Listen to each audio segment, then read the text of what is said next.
عنو شيكين جري سورة النوح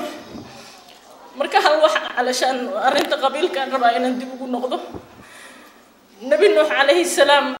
وقصدي سوا وذوقتين انت ودم بيسان علشان مركا اللي يرتا وح ما فهميسيد لكن وين مركا وينات هدب حسوسنه وحاجرتي إن الله سبحانه وتعالى يري أدقي دتك قرعسن يهلكاga iyo xayawaanka labi dhadig buu qaata doon saarto bas wiilkiisii ka haray waa ogtiin inuu yiri aaba soo bax u diiday uu yiri buurtan kora ilaahu dib u weydiiyo yiri ilaahu subhanahu wa ta'ala wiilkayga soo ka tiri ehelkaaga waan badbaadina wiilkaygana ilaahay wuxuu ugu jawaabay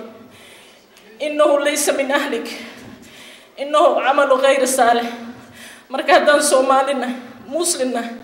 qabiil wax ma noo taraayo ogaada in ahda ilmahan dadka dad ugu jecelnahay aakhir ilaahay yiri naf walba nafta kale waxba kama qaadayso marka ogaada first ina muslim nahay saka qofka muslimka ah bas walaalatihiin because ehelkaas isku tihiin qofka wax isku matiin that's only waxaan rabo pointigan sameeyo maanta Soomaaliya nahay first alhamdulillah muslim and first then Somalana because Muslim kal Muslim ikhwa la annaga fiiri muslim hadan at the same time Somalia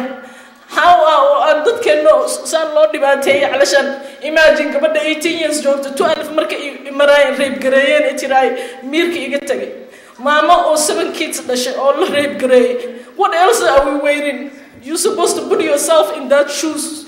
so every hoyo every abu every walal inaka taqnatiin arinta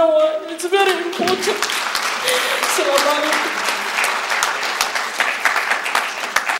Professor Samantar waxa weeye in statement tii dooraya inuu ku celiyo